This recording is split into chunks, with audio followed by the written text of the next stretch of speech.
physical area.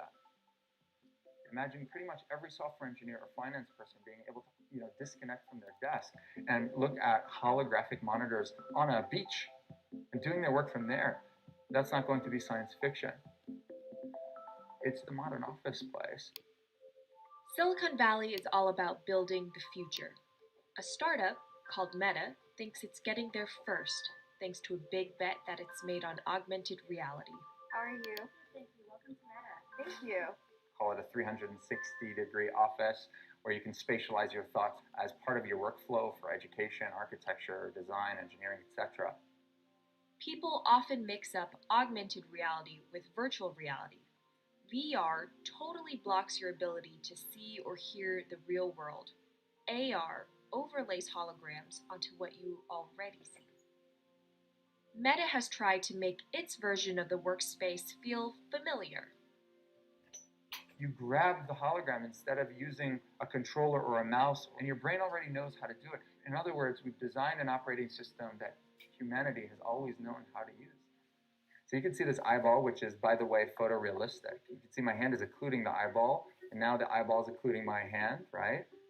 You see those two circles? They get small, and then they turn into this glowing white ball, and then I can move my hand around supernaturally. I can do this with two hands and rotate the thing. I could stretch it. I could throw it back right into the shelving system, and that's all you have to learn to become a modern worker. And to prove this, the employees at Meta have started to get rid of their computer monitors, trading them in for Meta's augmented reality headsets. Myron thinks that in less than a decade, we'll all be just wearing strips of glass that can project holograms.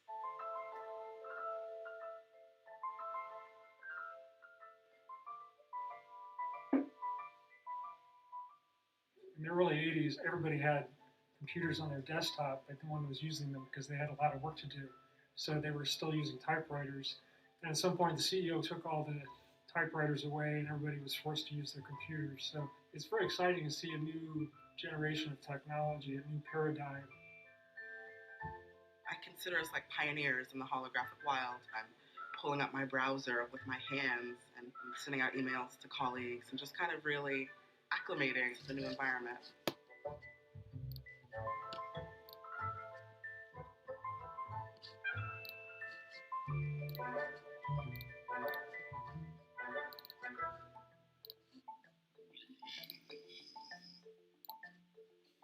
Now you're putting on my computer, essentially. Our digital lives live on our phones. We have all of our pictures and notes and all these kinds of things. So why don't you write yourself a little sticky note? I like it. And go ahead and just take your fist right over the top of the sticky note and close your fist. And now, Meta's own transition to augmented reality has run into plenty of unexpected problems. And it's still going to be a while before you'll start to see these devices in your office. But I think it's a future worth waiting for. If we could see these holograms between us, we will have been able to share our work with one another more naturally, more efficiently, and more productively than ever before. Humanity will have evolved slightly.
Hatsune Miku, Japan's sensational virtual pop star. She's released over 100,000 songs in multiple languages and performed sold-out concerts around the world. Her image has appeared in games, on TV, in car races, and is even etched on the side of a Japanese space rocket. I came from Hatsune Miku, Carlos. She's Lady Gaga's favorite digital pop star and opened shows for her in the US 3 years ago. Tens of thousands of fans attended her exhibition and live shows near Tokyo recently. 理想のアイドルっていうと、どの曲でもミクがすごい綺麗に歌ってくれる。他没有缺点啊，没有任何让我们感到不开心的一些新闻。She's everything to everybody. That's probably why she's so popular. Miku's creator Hiroyuki Ito and his Sapporo-based company have been developing the virtual diva for over 10 years. 初音ミクとは、キャラクターとしてすごく、YouTube とかで検索すると、たくさんの発言が出てくるんですけど、もともとの、初音ミクのその原点は歌声を合成する、ソフトウェアなんです。Both the software and character are named Hatsune Miku, meaning the first sound of the future. Originally based on Yamaha's Vocaloid technology, Miku the software has a sound bank containing voice samples and a huge array of tools. You input the melody and lyrics, then Miku the character sings them.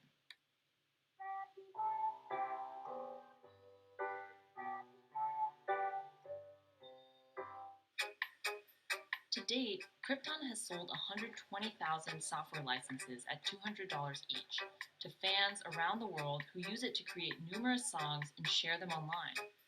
Some of the fan-created songs are chosen to be part of Miku's concerts, for which they're paid a royalty fee. 本当初音ミクっていうその、存在自体がそのボトムアップっていうんですか、中にはアマチュアクリエイターだけ今もうすでに、プロになって活躍している方もいらっしゃるんですけどね。The company also has other revenue streams. It makes money from merchandising, licensing deals, and concert ticket sales. According to the real-life musicians who perform with Hatsune Miku, the virtual pop star is interesting and surprising. 今年で3年ぐらい、ちょうど3年ぐらいやってきて、ライブ数十本数やってました。そういうことが演奏によって起こせるための、そういうツアーみたいな感じだ。初音ミクらしさって僕はあんまりない。初音ミクって何だってあり。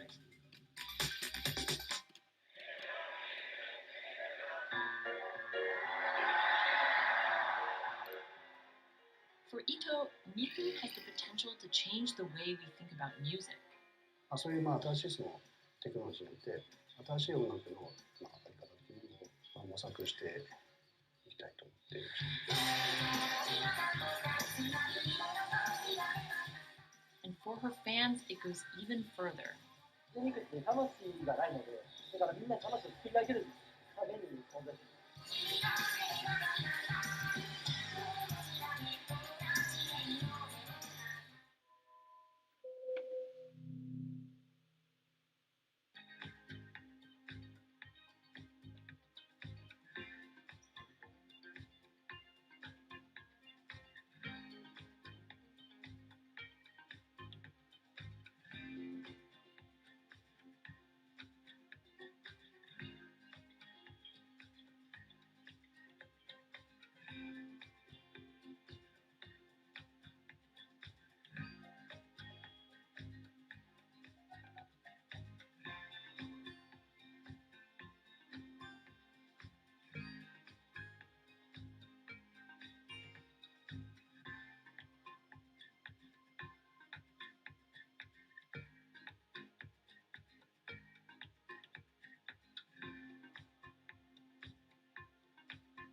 Now, there are a lot of fitness gadgets out there. In my quest to get fit, I tested 17 of them over the last few months. At least one personal trainer I know was a little bit skeptical. Yeah, I've been watching these new technologies come to the market for almost as long as I've been a personal trainer. They're just tricks and tropes. They're not much different than the BoFlex machines or, to be honest, the original Jane Fonda workout video. But some of these gadgets that are just coming to the market do so much more than what they used to do, just tracking your activities. Out of all of them, this chest strap was my favorite. It comes with a robot coach that points to the future, one where you might not need a human trainer at all. And it works like this. You wear the chest strap so that it can read your heart rate, and that connects to Move's free app that talks to you. Welcome to Move Heart Rate Hit Outdoor Running. Let's get moving and warm up in Zone 2. Move's computerized coach tells you what to do at that exact moment, whether you're running outside or you're doing body weight exercises indoors. Swing your arms faster to get your legs moving quicker. Let's crush this round. And by reading your heart rate, she knows exactly how hard you're working. She keeps you honest. Way to go. You are in the target zone. Keep pushing. You're almost at the end of the round. Don't give up. I've been running for 7 years now, and my biggest problem is that I never push myself hard enough. I end up going on the same slow, comfortable 30-minute jog, but the Move HR Burn blasted me out of that rut. By the end of these half-hour exercises, I was drenched in sweat in a way that I never am when I work out alone. Training with a real person is great, whether that's your group instructor or your coach or your personal trainer, but humans, they're expensive. For the rest of us, this $60 gadget is all you need.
What does it take to change the world? A big army? A cure to a pandemic? A revolution? All of these take either a lot of people, thousands of hours, or massive amounts of space. But for Julian Assange, all he needs is one room, an internet connection, and the world will listen.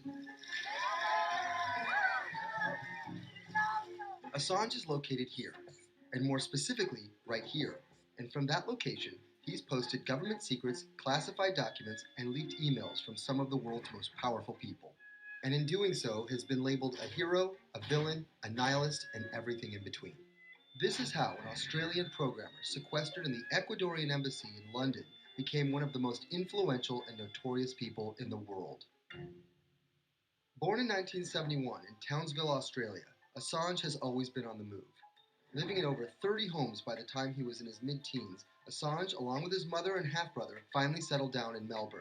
His introduction to hacking started at 16 when he was given a Commodore 64, which he attached to a modem. He attended the University of Melbourne, where he studied programming, physics, and mathematics. He never graduated, but that doesn't mean he didn't get an education. By 1991, Assange hacked into the Pentagon, US Navy, and other branches of the US government. In 1996, he was caught by the Australian Federal Police and charged with over 30 counts of hacking and computer-related crimes. He didn't get any jail time, but he was fined $2,100. I think the first taste of what would come later was the hacking that he did as a young programmer, and that really sort of foreshadowed a healthy skepticism of the use and abuse of technology by government. That's Vernon Silver. I'm a reporter for Bloomberg's investigations team. Assange's youth as a hacker laid the foundation for him to start WikiLeaks in 2006. But what is WikiLeaks? It's a website that posts unfiltered, usually classified documents. What separates it from every other media outlet is that they have no editorial hierarchy. With a publication like the New York Times, information comes in, they take that information, package it, then disseminate it for the public to see. WikiLeaks, however, cuts out the middleman. WikiLeaks gathers information, most of it given to them anonymously. So what they're doing is really very simple. They get the information in one end from who gives it to them and out the other with sometimes minimal interference. Julian Assange is the leader of that, the mastermind, the creator, and really, because he thinks of it as a journalistic enterprise, the editor-in-chief. But every story starts with a source, and Assange has some unconventional sources. Julian Assange does not hack as far as we know. He is the recipient of people who are either insiders who give him secret documents or hack emails from a foreign power. That's Eli Lake. I am a columnist for Bloomberg. And there was no source bigger for Assange than Chelsea Manning. He used to be known as U.S. soldier Bradley Manning. In 2010, Manning provided Assange and WikiLeaks with hundreds of thousands of leaked government documents. WikiLeaks quietly began releasing the documents in February of 2010. Then made big headlines in April by posting what is now known as the collateral murder video. Come on, fire! It was a vivid, graphic video. It changed the debate on the Iraq War, and importantly, it put WikiLeaks on the map when they put it online, and they couldn't be ignored at that point. And those leaks were just the beginning. They went on to post more than 90,000 leaked documents known as the Afghan war logs, 390,000 documents known as the Iraq war logs, and 250,000 private messages between diplomats called cables in what is now known as Cablegate. These leaks were met with very real ethical questions. The problem with publishing those cables was that a number of confidential sources for U.S. diplomats could face real danger when their names were exposed. Then Secretary of State Hillary Clinton drove the point home that every country, including the United States, must be able to have candid conversations about the people and nations with whom they deal. Shortly after Cablegate, the Swedish government issued an arrest warrant for Assange on allegations of rape and molestation. He claimed the allegations were fabricated to get him extradited to the United States, a claim the US government denied. Either way, Assange's next move was to seek refuge in the Ecuadorian embassy, which really was the beginning of the new chapter in his life and what we're dealing with now, which is him being stuck in London. What was supposed to be an office in an embassy is now Assange's self-imposed prison to this very day. But that doesn't mean he's slowed down. Since being trapped at the embassy, WikiLeaks has released files about Guantanamo Bay prisoners, Syrian political figures, and the draft to the Trans-Pacific Partnership. And then came the 2016 US election. Thousands of leaked emails showed Democratic Party officials possibly plotting against Bernie Sanders in his race against Hillary Clinton. Over the course of 68 days, WikiLeaks released 20,000 confidential Democratic National Committee emails. In terms of the presidential race, if you look right here, when Assange released the first batch of emails, Trump actually takes his first lead against Clinton. I think we've had enough of the Clintons in all fairness. Once WikiLeaks started exposing secrets of the Democratic Party, Julian Assange became a hero to many on the right. Public opinion kind of flip-flopped. WikiLeaks. From the emails, we now know Hillary Clinton's campaign manager makes risotto, and also how the DNC squashed Bernie Sanders' campaign. One thing we don't know is who gave Assange the stolen emails in the first place. Many leading Democrats say they suspect it was the Russians. They released an analysis from a private cybersecurity firm that had said it was the Russians. But Assange claims our source is not the Russian government, and it is not a state party. So this is where we stand today. The public still doesn't know who provided the emails to WikiLeaks. Meanwhile, Assange is still running WikiLeaks and still releasing documents. In March 2017, he started publishing documents from the CIA's Center for Cyber Intelligence called Vault 7. The CIA, the agency charged with finding and keeping our top secrets, can't keep its own secrets. As long as Assange has a connection to the world, no government secret will be too far from exposure. Julian Assange is still in the embassy. Maybe he'll leave, maybe he won't. Kind of regardless, his work has been done. He's changed the way people think about their governments, about their own secrets, about their own hackability, and really the world has changed because of him.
I'm about to expose everything you won't admit. And action. This entire video is based on a true story.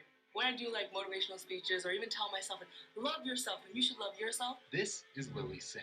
But to fans all over the world, she's the YouTube star Superwoman.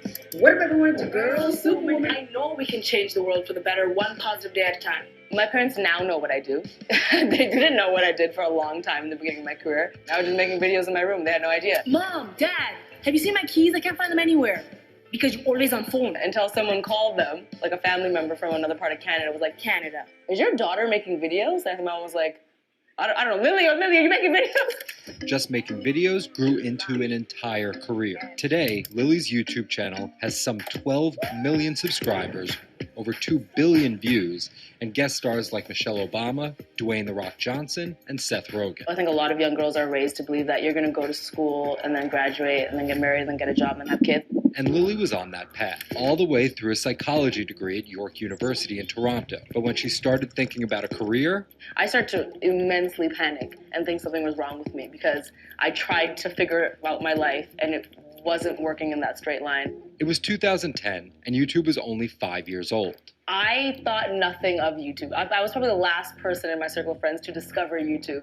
And I remember when I did, I thought, this is so strange. There's people making videos in their rooms and other people are watching them. So she figured, why not give it a shot? I one day posted a video because I was sad and I wanted to be creative and happy. She didn't know how to edit video or write scripts, so she winged it. It was so bad and so cringe, and my expectation was literally nothing.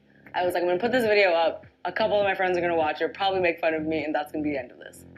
The second and third video came from, wait, 70 people watched my first one, can I get 80 to watch the next one? She kept creating, she kept posting, and the viewers kept coming. Lily had found an audience. A lot of the comments were, oh my god, there's a brown girl on YouTube. More specifically, Indian. Lily's parents immigrated to Canada from India, and Lily was born and raised in Scarborough, near Toronto. My home life was awesome. My parents, even though I portrayed them to be quite strict in my videos. Oi, Lily, where the rest of your skirt, huh? I teach you like this, to walk around like this, showing everything to everyone. They actually aren't like that at all. They're pretty modern and pretty cool. Your dress is short. Don't know what for. And were pretty lenient with me. I mean, I got away with a lot of things. I was a brat. I was a brat. She had a different idea of what she wanted out of life than other kids. In a grade school graduation slideshow, her classmates said they wanted to be lawyers and doctors. And then I came up and I was like, rapper. Making out with your friends, man.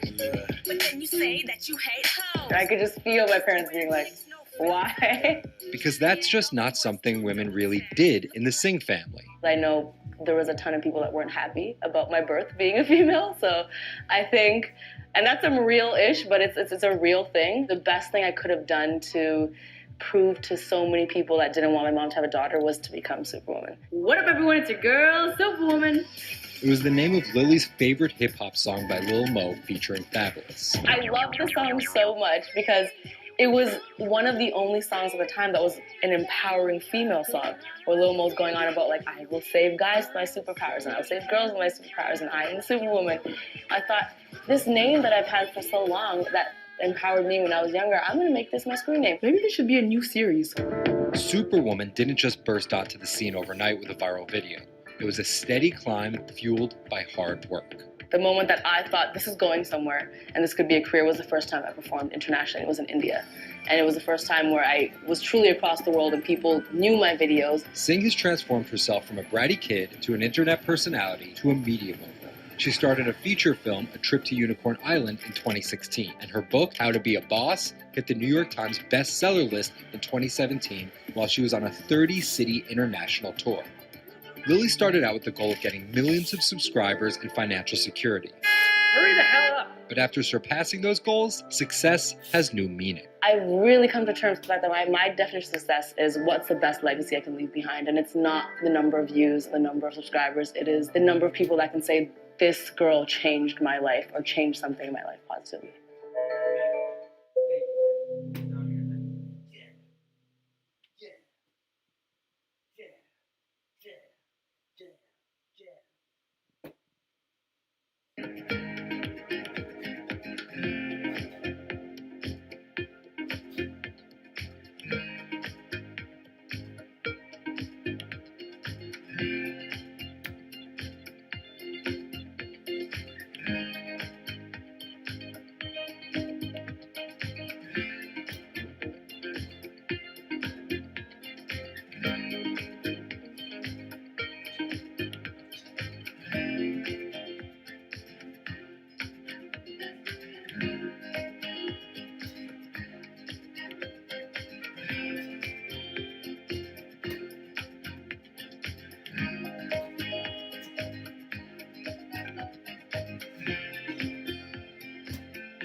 CTE is often found in the brains of deceased athletes, military veterans, and others with a history of repetitive brain trauma.